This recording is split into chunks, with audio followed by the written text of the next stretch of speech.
찾으셨으면 한 목소리로 읽도록 하겠습니다. 바리새인들이 하나님의 나라가 어느 때에 임하나이까 묻거늘 예수께서 대답하여 이르시되 하나님의 나라는 볼 수 있게 임하는 것이 아니요 또 여기 있다 저기 있다고도 못하니니 하나님의 나라는 너희 안에 있느니라. 하나님 나라를 누리다라고 하는 제목으로 하나님 말씀을 나누도록 하겠습니다. 2024년을 준비하면서 교회가 어떠한 주제를 가지고 어떤 말씀을 가지고 살아가야 할지를 하나님께 질문하며 기도했습니다. 그때 하나님께서 제 마음속에 하나님 나라라고 하는 단어를 감동으로 주셨고 하나님 나라가 무엇일까 더 깊이 묵상하는 시간을 가졌어요.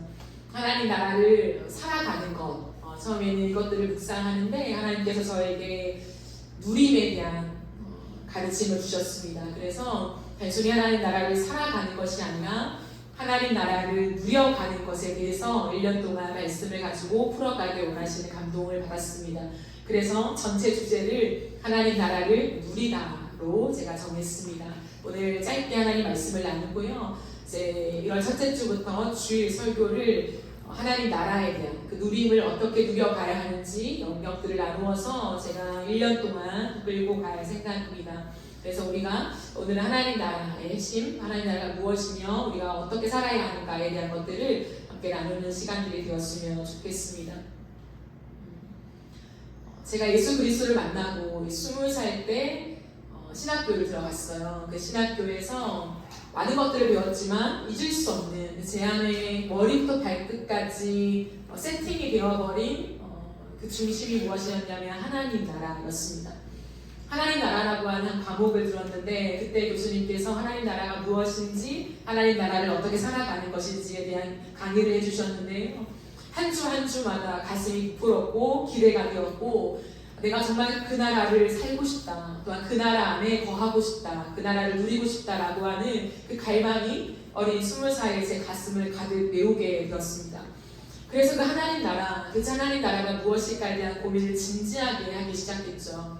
그런데 그 하나님의 나라, 내가 정말 열망하고 가고 싶고 원하는 내 삶에 그것만 있어도 배가 부를 그런 마음을 제가 느꼈거든요. 그런데 하나님의 나라를 꿈꾸면서 내 인생, 내 삶의 한 중앙을 걸어갈 때에 딜레마가 찾아왔어요. 내가 배우고 매주마다 강의를 듣는 그 하나님의 나라는 너무 강렬했거든요. 너무 행복해 보였고 야 진짜 이 하나님의 나라를 살아갈 수만 있다면 부족한 것이 없겠다라고 제 마음을 가득 채우게 되었지만 집에만 들어가면 그 하나님의 나라는 온데간데 없는 거죠. 돈이라고 하는 이 자본주의의 핵심, 가치, 그 자본주의, 그 돈 때문에 부모님들은 날마다 싸우게 되었고 돈이 없는 가난한 우리 집안에서는 항상 모든 분쟁의 원인이 돈이었고 모든 부끄러움을 받는 그 중심에 돈이 있었고 돈 집에만 들어가면 돈 얘기 그 모든 것들 속에서 과연 하나님의 나라가 무엇일까? 내 가슴은 하나님 나라로 이렇게 부풀어 있는데 집에만 들어가면 내가 살아가는 가장 중심인 이 가정 안에서는 도대체 하나님 나라가 어떻게 이루어질 수 있는가에 대한 딜레마를 경험하게 되었습니다. 그때부터 정말 깊은 고민이 시작됐어요. 과연 하나님의 나라를 이 땅에 살아갈 수 있는가? 예수를 믿지 않는 우리 가정 안에 하나님의 나라가 이루어진다는 건 무엇일까? 과연 이 싸움이 끝나기나 하는 것일까? 내가 집을 나와야 하는 것일까? 에 대한 끝없는 씨름을 몇 년 동안 지속했었습니다. 그러면서 하나님 앞에 끝없이 기도를 했죠. 매일마다 하나님 앞에 엎드릴 때 그 하나님의 나라를 열망했기 때문에 제가 기도하고 눈을 뜨며 4시간, 5시간, 때로는 7시간이 지나있는 그 시간들을 하나님 앞에 치열하게 싸우게 되었습니다. 제 기도의 중심에는 항상 가정이 있었어요. 하나님 우리 가정을 좀 살려주세요. 하나님 죽을 것 같아요. 이 가정에는 하나님 나라가 임할 수 없나요? 하나님의 나라는 교회 안에만 있나요? 라고 하는 그 고민을 제가 하게 되었어요. 그리고 한 가지 더는 그 기도 속에 하나님이 끝없는 열방들을 보여주셨죠. 예수를 믿지 않는 곳곳, 하나님의 눈물이 있는 그곳들을 보여주실 때에 하나님 온 열방에 정말 하나님의 나라가 임하는 것이 맞습니까? 임할 수 있습니까? 그게 어떻게 가능합니까? 라고 하는 그 두 가지의 큰 핵심을 가지고 하나님 앞에 씨름하기 시작했습니다. 그 씨름 속에 정말 어려웠어요. 내가 기도해도 변하지 않는 가족들, 어떤 날은 더 심한 거예요. 내가 한 5시간, 6시간을 기도하고 집에 들어갔는데 이미 아버지는 술에 만취해져 있고 모든 집안에 있는 것들이 어그러져 있고 엄마는 항상 그 울부짖는 마음으로 외롭게 계셨고 그런 가정을 성인이 되어서 다시 한번 맞닥뜨리면서 희망이 없다, 소망이 없다, 나는 이 집안을 뛰쳐나가야만 되는 것인가에 대한 것들을 가졌어요. 그런데 아무도 이렇게 깨어있지 않은 그 밤 시간에 또다시 우리 가정을 위해서 기도했어요. 숨을 죽이며. 왜냐하면 저 혼자 방을 쓰지 못했기 때문에. 저는 서울 오기 전까지 제 침대도 없었거든요. 개인 방도 없었고 그런 시간들을 지나가면서 숨을 죽이며 뻑뻑 이불 안에서 울면서 하나님 앞에 기도했습니다. 하나님, 과연 여기에도 소망이 있습니까? 우리 가정에도 하나님 나라가 임할 수 있습니까? 라고 기도했던 그 눈물의 시간들이 있었어요. 그런데 제가 20살이 넘겨나가고 몇 년 뒤에 정말 기적같이 저희 부모님들이 예수님을 믿게 되었습니다. 저희 언니와 저희 부모님들이 기적같이 예수를 믿게 되고 모든 것이 변하진 않았어요. 그러나 달라지기 시작했습니다. 우리 모든 가정들이 예배하기 시작했고 기도하기 시작했고 교회 얘기가 울려나가기 시작했어요. 여전히 가난과 돈 문제와 싸움의 진행들은 이어지게 되었지만 그럼에도 불구하고 조금씩 어떻게 살아야 하는가, 돈만이 우리 인생을 이끌어가는 전부가 아니다라고 하는 것을 깨달으면서 변화되어지기 시작했어요. 그때 제가 느낀 것이 있습니다. 하나님의 나라는 볼 수 있게 임하진 않지만 누릴 수 있다. 내 눈에, 내 육체의 눈으로 똑똑히 볼 수 있는 어떠함은 아니지만 우리 인격체가 누려갈 수 있는 실제이다 라고 하는 것을 제가 경험하게 되었습니다. 그러면서 결국에는 저희 아빠가 예수를 영접하실 때 펑펑 우셨죠. 그렇게 평생을 고든 모습으로 살아왔던 저희 아빠가 예수 그리스도 이름 앞에 펑펑 무릎을 꿇고 펑펑 울면서 회개했던 장면을 아직도 잊을 수가 없습니다. 그렇게 주님은 저희 가정을 변화시키셨어요. 물론 여전한 문제가 우리 가정 안에 남아있긴 하지만 하나님께서는 그 뿌리를 변화시키시며 세상에 깊이 뿌리 박혔던 우리 가정을 다시 한번 예수 그리스도의 뿌리로 심어지게 하시면서 가정을 변화시키셨습니다. 그때부터 제 안에는 하나님의 나라에 대한 실제가 임하기 시작했어요. 하나님의 나라는 물론 우리가 죽어도 저 천국에 가는 하나님의 나라로 완성되지만 내가 걸어가는 이곳에서 하나님의 나라가 이루어질 수 있다. 저는 그 핵심이 예수라고 생각했습니다. 그렇기 때문에 그 하나님의 나라, 온전한 하나님의 나라를 더 갈망하며 누리며 하나님 내가 서 있는 모든 곳에 그 하나님의 나라가 임하게 해주세요 라고 하는 갈망으로 제 인생을 여기까지 살아오게 되었습니다. 그렇기 때문에 내 인생을 걸어오면서 어려움들이 많았죠. 너무 힘듦이 많았고 여러분들이 오늘도 고백한 것처럼 저의 인생 속에서도 하나님의 임재가 가려지고 그 부재를 느낄 때가 많았습니다. 돈이 없을 때가 많았고 배가 고팠을 때가 많았고 여러 가지 결핍에 시달릴 때도 많았어요. 그러나 그때마다 그 하나님의 나라를 노래할 때요 내 안에 상황과 상관없이 지배하는 하나님의 평안, 그 기쁨, 안정감을 누리면서 항상 부르심을 따라 선택하게 되었습니다. 모든 것이 갖추어져서 부르심을 따르게 된 것이 아니라 그저 하나님의 나라, 나는 그 하나님의 나라에 속한 자다라고 하는 내 정체성, 이제는 누구도 흔들 수 없는 그 정체성이 제 안에 있었기 때문에 한 걸음 한 걸음 걸어갔던 모든 결정 속에 단 한 번도 제 뜻대로 결정하지 않고 인생의 모든 큰 결정들을 부르심을 따라서만 결정하며 여기까지 왔습니다. 오늘 성경에 보니까 유대인들이 하나님의 나라에 대한 질문을 하는 장면이 나와요. 여러분은 하나님의 나라를 무엇이라고 생각하고 정의하고 믿고 살아가십니까? 바리새인들은 하나님의 나라가 우리가 이 땅 가운데서 눈으로 볼 수 있게 확인되는 정치적인 메시아 그리고 정치적인 이 나라의 핵심을 잡는 패권을 잡는 것으로 생각했습니다. 그렇기 때문에 예수여 당신이 메시아라고 하는데 그렇다면 하나님의 나라가 언제 임합니까? 언제 이스라엘이 로마에서 해방되어져서 좀 더 나은 삶을 살아갈 수 있습니까? 라고 질문하고 있는 장면이죠. 이때 예수님께서 선명하게 그들에게 대답하십니다. 하나님의 나라는 볼 수 있게 임하는 것이 아니다. 너희가 생각하는 정치적인 메시아로 나는 오지 않았다. 그리고 하나님께서 알려주신 하나님의 나라는 이 땅 가운데 이스라엘이라는 눈에 보이는 가시적인 나라를 많은 강대국보다 우선순위에 드는 가장 열국에 으뜸되게 하는 그것으로 주님은 말씀하시지 않았다라고 교정함으로 대답을 시작하십니다. 그리고 주님은 그들에게 말씀하시죠. 여기 있다 저기 있다고도 못하리니 하나님의 나라는 너희 안에 있느니라 라고 라고 말씀을 하십니다. 이 말씀을 세번역에는 뭐라고 되어 있냐면 너희 가운데 있다 라고 되어 있어요. 하나님의 나라가 너희 안에 있다, 하나님의 나라가 너희 가운데 있다라고 하는 이 대답이 어떤 의미를 포함하고 있을까요? 이것은 유대인들에게 하신 말씀입니다. 그렇기 때문에 가장 중요한 핵심은 뭐냐면 그들이 지금 질문하고 예수 앞에 모여있는, 우리처럼 이렇게 모여있는 이 공간 안에 그들 중에 계신 분이 누구십니까? 예수 그리스도죠. 예수님께서는 지금 이렇게 말씀하고 있습니다. 하나님의 나라는 나 예수다 라고 얘기하는 거죠. 그러면 하나님 나라를 이해할 때 가장 중요한 것이 무엇이냐면 하나님의 나라는 예수 그리스도라고 하는 거죠.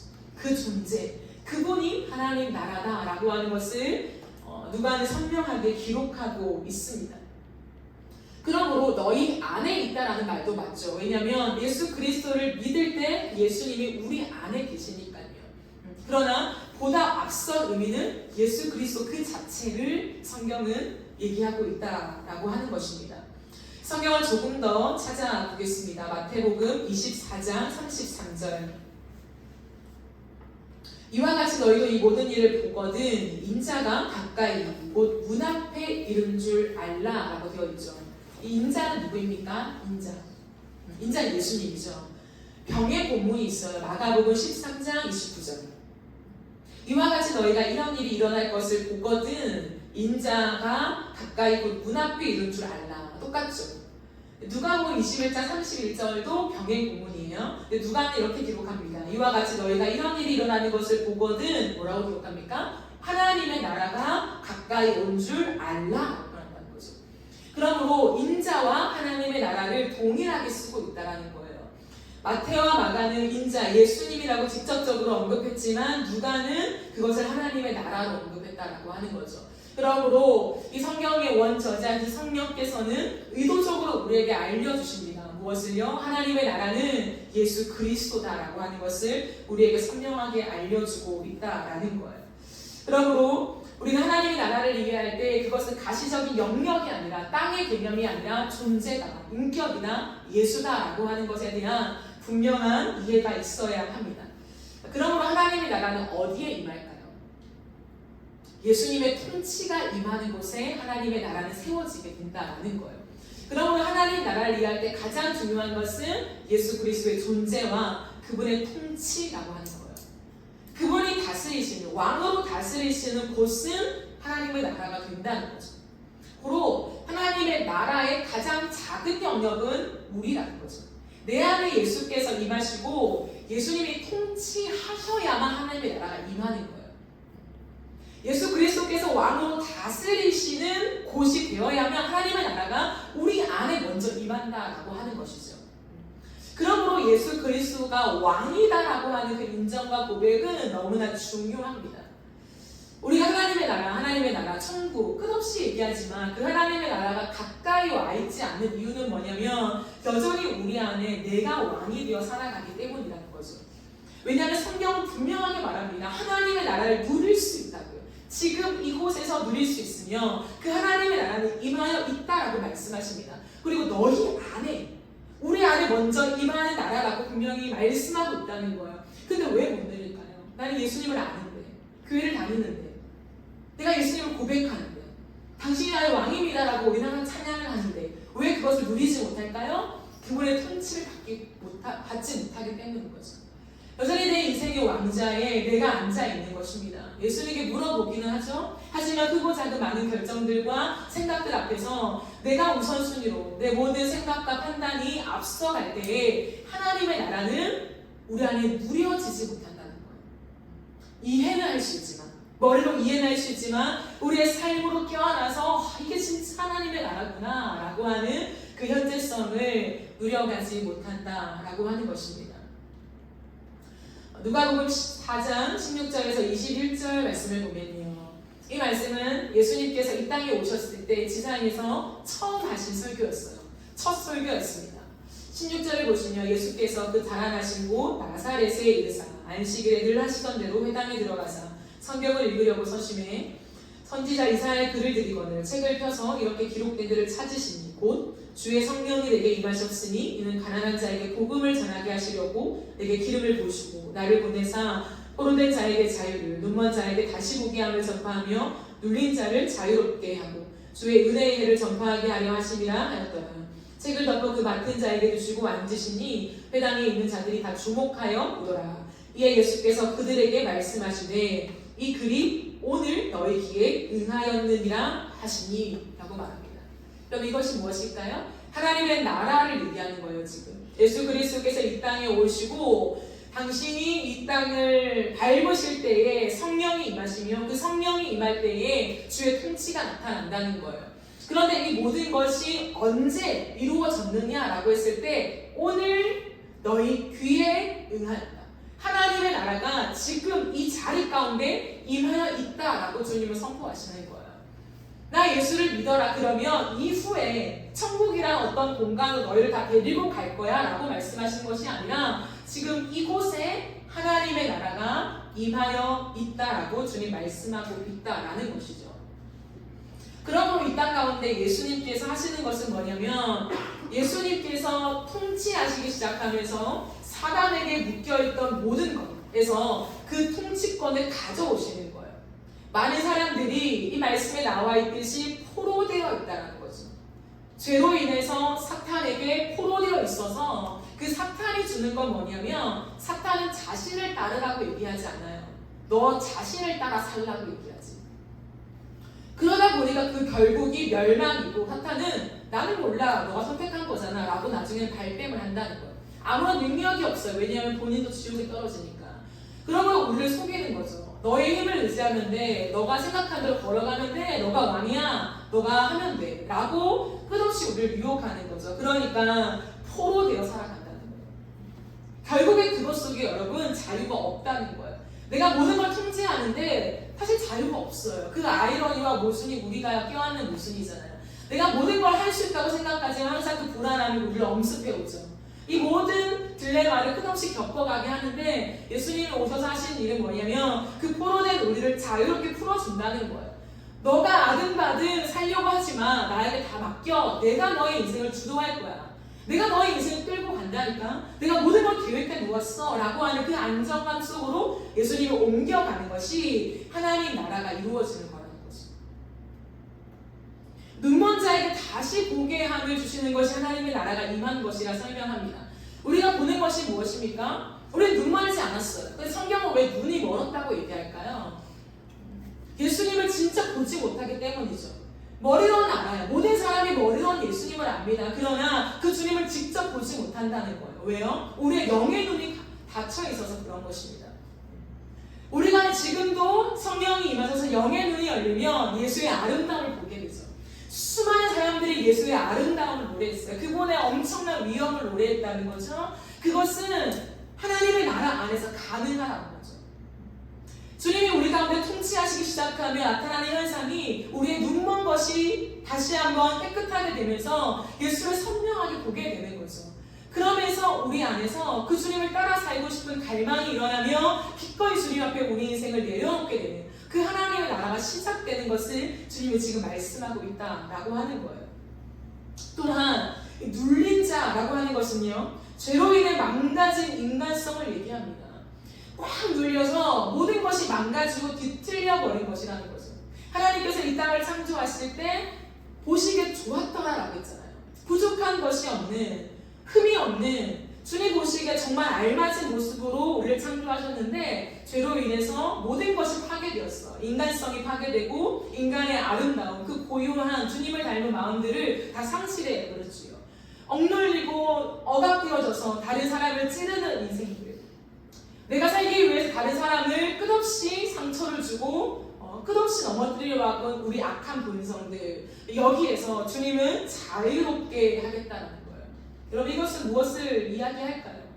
예수 그리스도께서 오심으로 이미 하나님의 나라가 임하였다라고 하는 선포를 하시는 것입니다. 그리고 하나님의 나라가 이 땅 가운데 임함으로 내가 이 시간부터 하고 싶은 것이 있는데 너희 모두를 창조 때의 모습으로 회복시킬 거야 라고 하시는 거예요.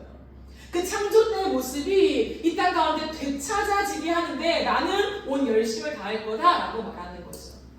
그러므로 하나님의 나라가 내 안에 임한다는 것은 무엇이냐면 내가 에덴 때의 모습을 되찾는 것을 의미한다는 거죠. 어쩔 수 없는 극과 극이에요. 사단이 지배하는 것은요, 나 중심입니다. 성경은 분명하게 모든 신구약을 다 얘기하고 있어요. 특별히 말세때의 특징은요, 자기를 사랑하되 더욱 사랑한다고 되어 있어요.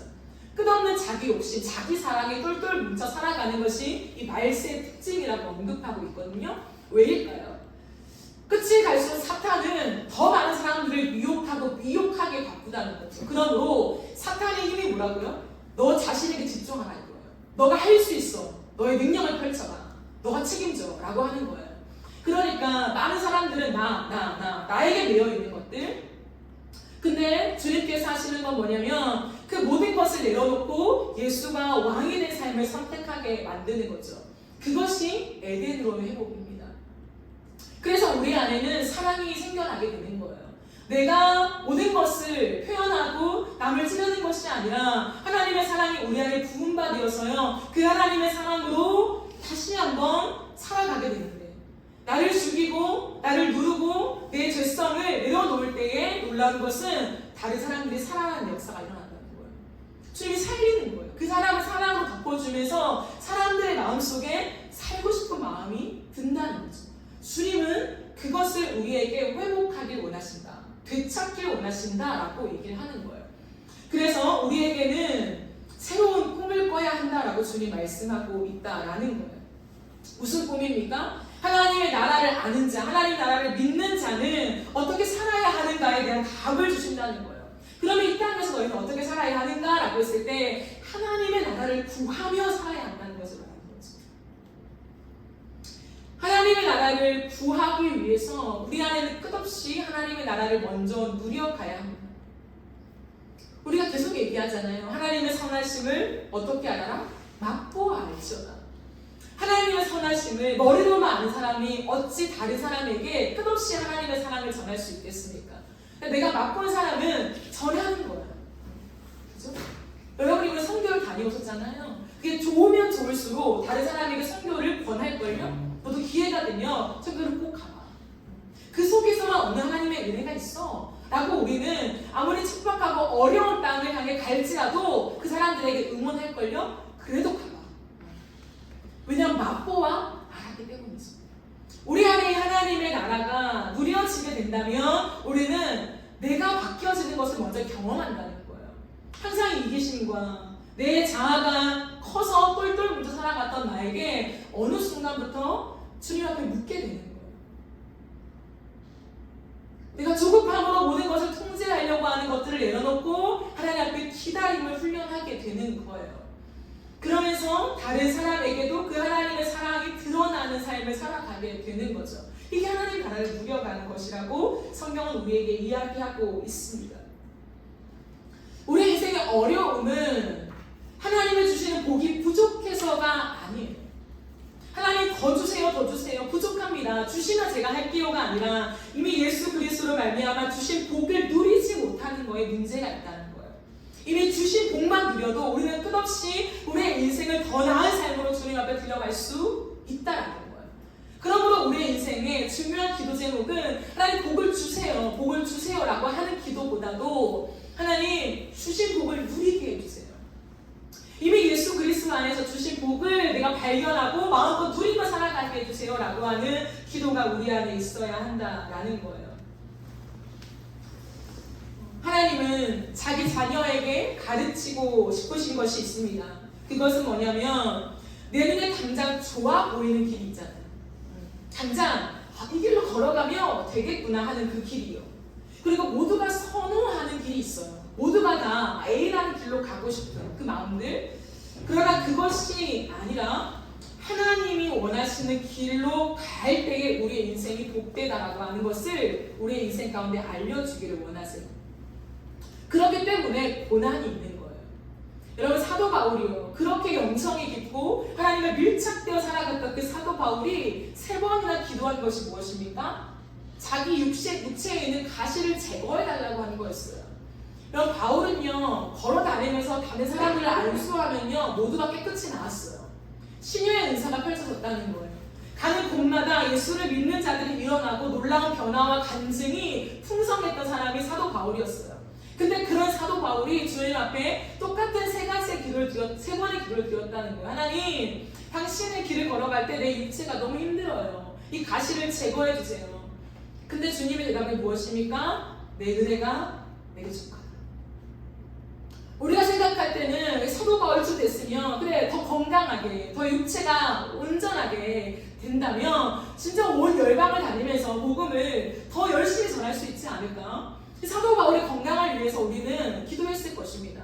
근데 하나님의 방법은 그게 아니었다는 거예요. 바울아, 그게 아니야. 너가 부족해도 너의 가시가 있어도 난 널 쓴다. 그러니 그 가시를 가지고 고민하지 마라. 나는 그 가시를 통하여서 네가 교만하지 않게 놔두는 거다. 안전장치라는 거예요. 너에게서 나는 능력이 나가고 수많은 사람들이 뒤집어지고 예수께 돌아올 때에 인간은요 끝없는 주의 본성이 남아있기 때문에 아무리 영성이 깊은 사도 바울일지라도 교만에 빠질 수 있다는 거예요. 그러니까 하나님이 사도 바울을 너무 사랑하시고 사도 바울을 통해 이룰 수 있는 사역들이 너무 많기 때문에 이 은혜가 내게 속하다. 무엇입니까? 사람들이 좋다고 하는 길을 선호하는 길, 그 건강의 길, 온전한 길, 그 길을 내려놓고 내가 말한 길을 따라가. 너의 가시를 끌어안고 십자가의 길을 걸어가라고 하는 거죠.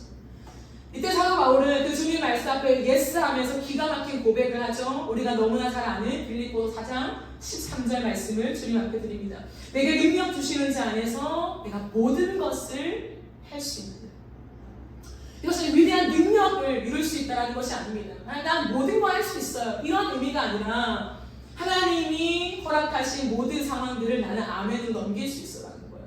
배고픔에 처할 수 있고 고난도 당할 수 있고 내가 어떠한 형편에 처해 있든지 나는 당신 안에 있다면 내 믿음을 지키며 이 환경을 뛰어넘을 수 있어요 라고 하는 그 고백이 빌립보 4장 13절 말씀이라는 거예요. 그러므로 참된 신앙은 주님 없이도 혼자 알아서 척척 잘해내는 실력이 아니라는 것을 기억해야 돼요. 하나님의 능력을 힘입어서 내가 척척 잘해낼 수 있어, 실력이 있어 라고 하는 게 신앙이 아니라 참된 신앙은 스스로에 대한 확신과 자신감을 끝없이 깨부수는 거예요. 그리고 주님에 대한 확신과 믿음을 붙잡는 것입니다. 하나님, 난 할 수 없습니다. 그러나 당신이 맞다고 하신 길, 당신이 오케이 하신다면 이 모든 것이 될 줄 믿습니다. 나는 나를 의지하지 않고 내 실력을 의지하지 않고 환경을 의지하지 않고 내게 말씀하신 당신만 의지하겠습니다. 거기에 대한 확신이라는 거예요. 그게 믿음입니다. 요한 하리는 도둑맞은 집중력이라는 책에서 빅테크 기업들의 비윤리적인 경영 때문에요. 일반 시민들이 얼마나 집중력을 잃어버리고 주의가 산만한 사람들이 되어버렸는가를 고발합니다. 빅테크 기업들이 사람들의 정보를 다 가지고 있어서요. 이 알고리즘으로 사람들을 유혹하죠. 돈을 쓰게 만들죠. 자신의 삶에서 이 집중력을 잃어버리게 만듭니다. 모든 걸 다 빼앗아 버리죠. 이 요한은요. 개인의 집중력을 잃어버린 이 중심에 소셜미디어를 비롯한 소위 이 빅테크 기업들의 사용하는 자본주의 방식이 문제라고 지적합니다. 기업들이 사람을 감시하고 정보를 수집해서 AI로 그 사람을 조정하는 이 모든 것에 대한 비난을 하고 있죠. 소셜미디어에 머무는 시간을 늘리게 만드는 것을 고발하고 있습니다. 그로 인해서 지금 현대의 모든 사람들의 집중력을 다 앗아가고 있고 본질을 놓치게 만들고 있다라고 하는 것을 진단하고 있죠. 단지 한 개인의 중독만을 지적하는 것이 아닙니다. 기업들이 구조적인 문제에서부터 윤리적으로 변해야만 이 땅이 살 수 있다는 것을 토설하고 있는 거예요. 도전장을 내미는 것입니다. 돈이 문제가 아니라 돈으로 모든 것을 이끌려고 하는 기업들아 정신을 차려라. 인간의 본연한 가치를 발견하고 돈 거리지 말고 인간의 인간됨을 회복하라 라고 하는 엄청난 외침이죠. 베스트셀러에 올라왔고 수많은 사람들이 이 책을 읽었습니다. 많은 사람들이 녹초가 될 만큼 할지나 일하게 하면서 그 보상으로 돈을 얻게 하죠. 그리고는 다 녹초가 되고 삶이 지치고 넉다운되고 마음이 공허하니까 어디서든지 도파민을 얻을 수 있는 것에서 모든 것을 충족해내려고 합니다. 이 쳇바퀴 아래 갇힌 현대인들, 이렇게 만드는 이 세상의 모습들을 진단하며 우리는 위기에 처해 있다라고 목소리를 내고 있습니다. 이 모든 것, 정말 빨리빨리 모든 것을 이룰 수 있다. 모든 것을 이루어야만 한다. 경제 성장의 법칙을 따르라고 촉구하는 이 세상 속에서 결국에 우리가 당대 도달한 것이 무엇이냐면 지구 자원의 고갈이다. 환경 문제라는 거예요. 그렇게 더 좋은 나라를 만들기 위해 살았지만 결국에는 이 자본주의, 이기적인 모습으로 똘똘 뭉친 이 세상의 한가운데는 엄청난 환경 문제의 아픔이 우리 앞에 숙제로 와 있다는 거죠. 그러나 누구도 쉽사리 풀 수 없는 경고등이 울려지고 있다라는 거예요. 그럼 어떻게 생각하십니까? 기업들이 돈만 벌면 그만이라는 생각들, 도덕도 필요 없습니다. 정신적인 건강도 관심이 없습니다.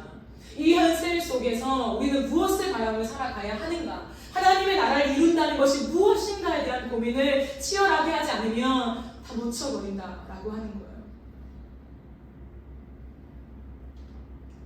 모두가 스마트폰에 중독되어 있습니다. 스마트폰이 없이는 살아갈 수 없죠, 이제는. 하지만 도대체 우리의 온통 집중력이 이 스마트폰 하나에 모조리 집중되어 있고 하나님 앞에 나아가 본질을 추구하며 인간의 아름다움, 인간의 무엇인가에 대한 깊은 고뇌를 상실한 이 시대에 대해서 우리는 곰곰이 생각해 보아야 합니다. 과연 우리가 외치는 하나님 나라는 무엇인가? 죽어서 가는 천국인가? 교회에서 예배하는 예배 시간인가? 하나님 나라는 무엇인가? 하나님 나라는 인간의 본연의 아름다움을 되찾는 것을 하셨습니다. 그 본연의 아름다움은 이 시대와 치열하게 싸우지 않으면 되찾을 수 없는 지경이 되어버렸다라고 하는 거예요. 그러므로 우리는 인간의 본연의 아름다움이 무엇인가에 대한 고민을 시작해야 해요.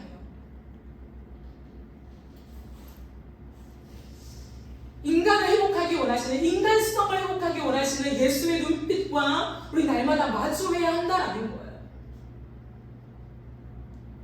인간의 이 본성이 너무나도 강하여서 인간성이 상실된 이것이 이제는 문화라고 얘기하고 있습니다. 이제는 이 시대 속에 이것이 트렌드라고 얘기하고 있다는 거예요. 옳지 않죠. 우리의 언어 속에 비속어가 섞여 있지만 그건 이 시대의 문화야. 젊은이들의 그냥 언어의 문화입니다 라고 얘기하면서 우리는 아무렇지 않게 받아들이고 우리의 입으로도 그런 비속어가 섞인 얘기를 만약에 한다면 정말 소망이 어디 있을까요? 하나님의 나라를 꿈꾸는 자는 주님 말씀하십니다. 이 땅 가운데 너희가 살아가는 이 곳 가운데에 하나님의 나라를 이루어야 한다라고 하는 거예요.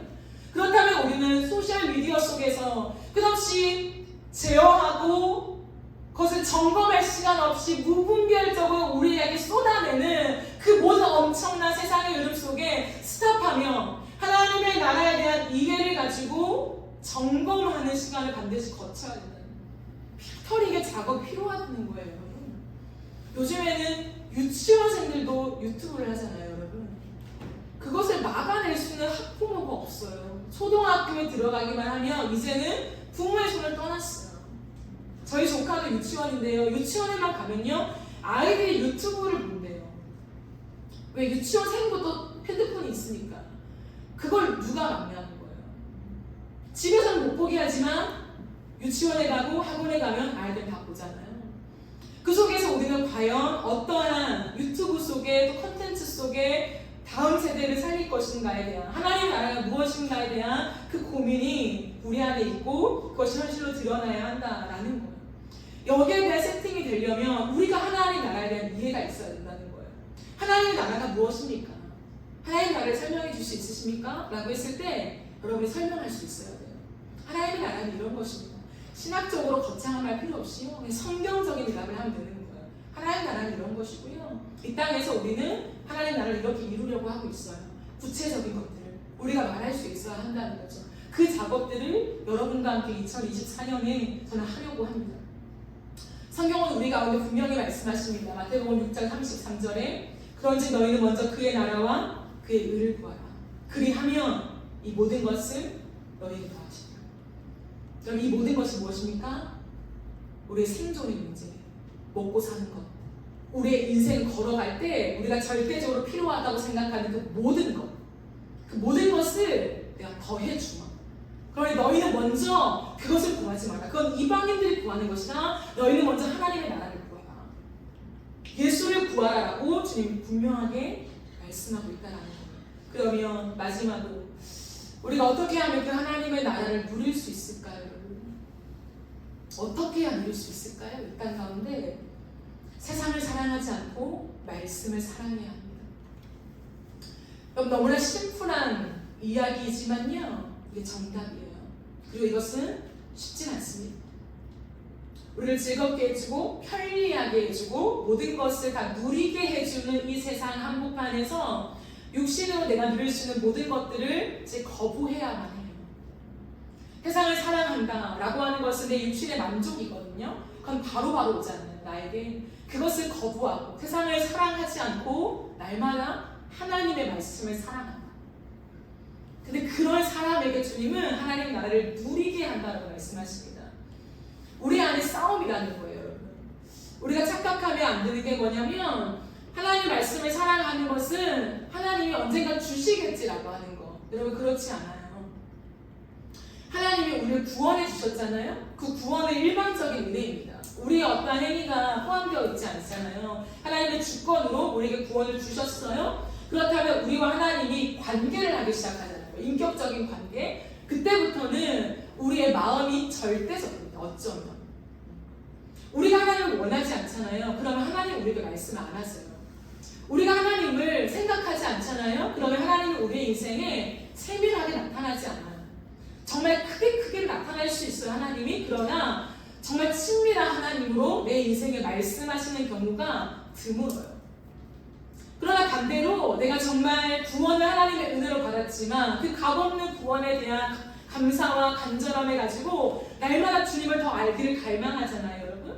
내가 의지적으로 내 모든 육신의 피곤함, 안락함을 누릴 수 있는 것들을 다 제거하고 주님 앞에 말씀 앞에 나아가기로 막 다름질하잖아요. 그때부터 문이 열리기 시작하는 거예요.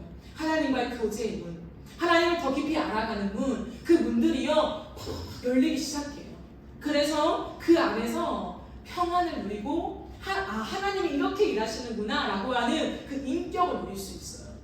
여러분, 한번 팍 임하는 우리 우슬 교사님이 항상 얘기하는 그 번개 팍 이렇게 임하는 천둥 우르르쾅쾅 여러분, 그거 필요합니다. 필요하지만요 그것보다 훨씬 더 중요한 것은 친밀함이에요. 왜냐하면 우르르캉캉으로 만난 사람들은요 하나님과 인격적인 매일매일의 사랑이 부족해요. 근데 하나님 나에게 이렇게 은사적으로 어떤 음성으로 그냥 한번 막 임하는 하나님이구나 라고 넘어가면서요 그것만 기대해요.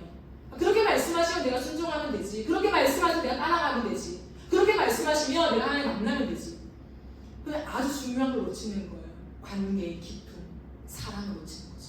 그러면 사랑을 몰라요. 주님을 사랑하는 게 뭐야? 어쩌면 순종은 알 수 있어요. 내 사명은 알 수 있어요. 그러나 사랑을 몰라요.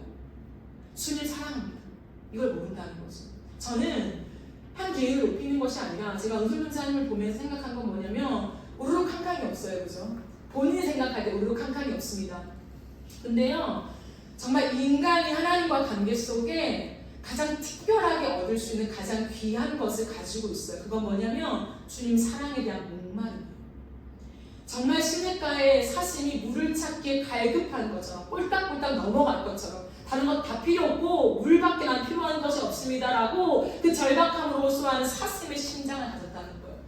하나님, 나는 예수가 아니면 살아갈 수가 없어요. 모든 걸 누리지만 다 좋지만 감사하지만 그러나 이건 모든 건 상대적인 거고 당신의 사랑이 필요해요.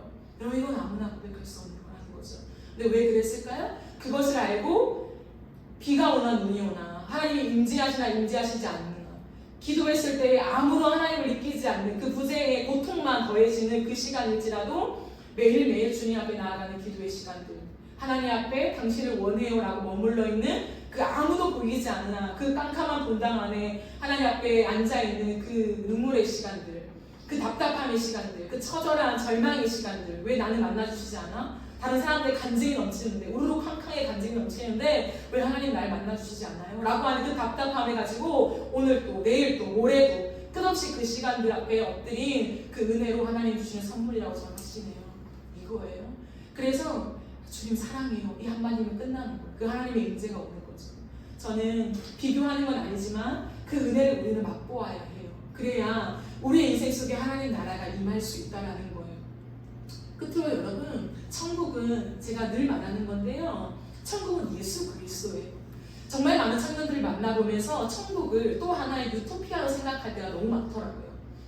죽어서 가는 어떠한 공간, 어떠한 나라, 그곳에서는 눈물도 슬픔도 없고 오롯이 막 금으로 뒤덮여 있어가지고 너무 좋겠다라고 하는 그 유토피아를 생각해요. 여러분 그렇지 않아요. 천국에 가면 있는 것은 딱 하나 있습니다. 예수님이 계셔요. 요한계시록의 모든 상징은, 모든 내용들은 상징이에요. 예수 그리스도의 아름다움을 노래하는 상징들입니다.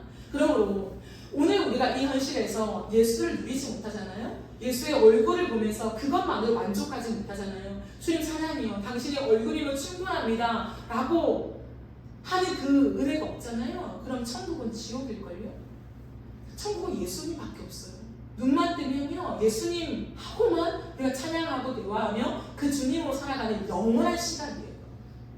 근데 그 천국을 천국 될 수 있는 이유는 뭐냐면 오늘 내가 이 땅에서 그 예수님의 얼굴을 보면서 너무 좋은 것, 이 주님은 됐다. 내 인생을 이 주님만 누릴 수 있다면 나는 모든 걸 가진 자다 라고 하는 그 이너프한 그 하나님과의 임재를 경험할 사람은요 영원한 천국을 갈망하게 되어 있어요.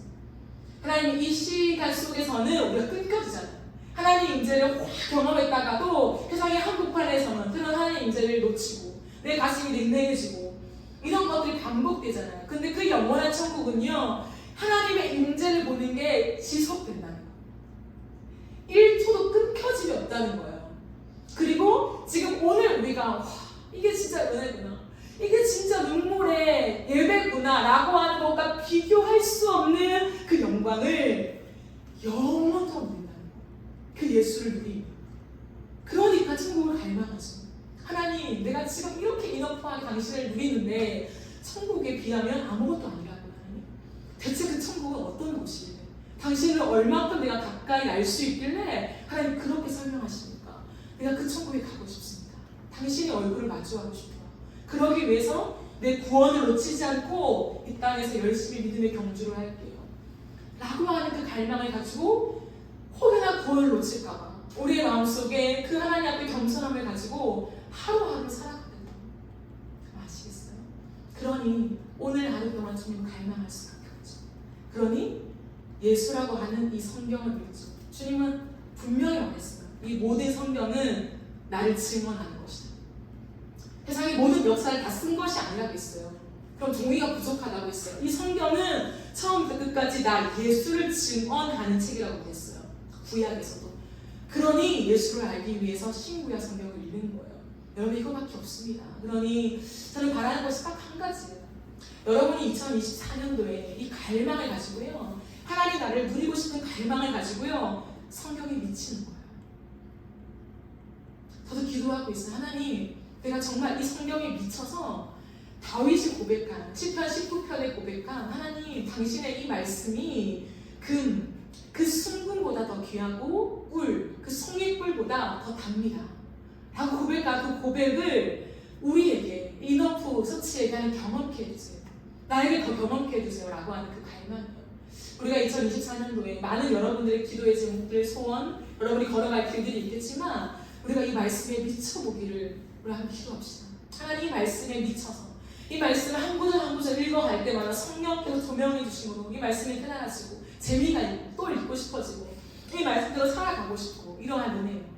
우리 인생 속에 하나님의 말씀이 그때그때마다 떨어져서 우리 인생의 역사가 일어나고 이 말씀이 실제화되어서 우리 인생의 문들이 열리고 길이 열리고 하나님 우리 인생에 이끄신 것들이 선명하게 보이는데 말씀으로 보여주시는 것들, 확인시켜 주시는 것들, 이 살아 움직이는 것들, 그런 것들을 하나님 경험하는 2024년이 되게 해주세요.